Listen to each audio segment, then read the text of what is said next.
Wheeler పై road మీద ప్రయాణం చేసేటప్పుడు జాగ్రత్త అని పదే పదే హెచ్చరిస్తున్నారు పోలీసులు. అంతేకాదు ట్రాఫిక్ సిగ్నల్ వద్ద అనౌన్స్మెంట్ చేస్తున్నారు కూడా. అయినా యువత పట్టించుకోలేదు. ఫలితంగా ప్రాణాలు పోగొట్టుకుంటున్నారు. పేరెంట్స్ కు కడుపు కోత మిగుల్చుతున్నారు.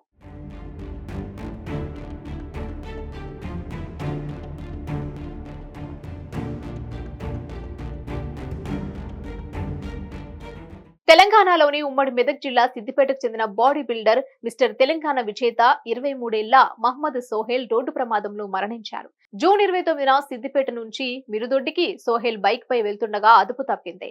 అదే రోడ్డులో వెళ్తున్న స్కాబ్ తో వెళ్తున్న ఆటో రిక్షాను ఆయన వాహనం ఢీకొట్టాడు. ఈ ఘటనలో సోహెల్ అతడి ఫ్రెండ్ ఖదీర్లకు తీవ్ర గాయాలయ్యాయి. వెంటనే స్థానిక ఆసుపత్రికి తరలించారు. చికిత్స నిమిత్తం పరిస్థితి విషమించడంతో వెంటనే హైదరాబాద్ కు తీసుకెళ్లాలని చెప్పారు అక్కడి డాక్టర్లు.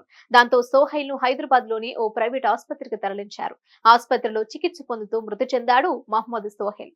సోహెల్ తన కెరీర్ లో జిల్లా, రాష్ట్ర, దక్షిణాది స్థాయిలో బాడీ బిల్డింగ్ ఛాంపియన్షిప్ లను గెలుచుకున్నాడు. అంతేకాదు మిస్టర్ తెలంగాణ ఛాంపియన్ అయ్యాడు. కెరీర్ లో సోహెల్ ఎదుగుతున్న సమయంలో ఈ లోకాన్ని విడిచిపెట్టాడు. ఈ ఘటనపై కేసు నమోదు చేసిన పోలీసులు దర్యాప్తు చేస్తున్నారు. అతి వేగమే ప్రమాదానికి కారణమని చెప్పారు.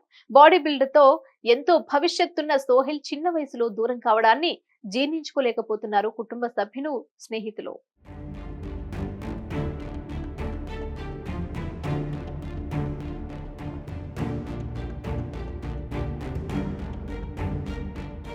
హిట్ టీవీ యాప్ ని డౌన్లోడ్ చేసుకోండి. ఇందులో short news, live news, entertainment movies అన్ని అవైలబుల్ గా ఉన్నాయి. Please download hit TV app. Hit TV app. Hit TV app ని ఫ్రీగా డౌన్లోడ్ చేసుకోండి.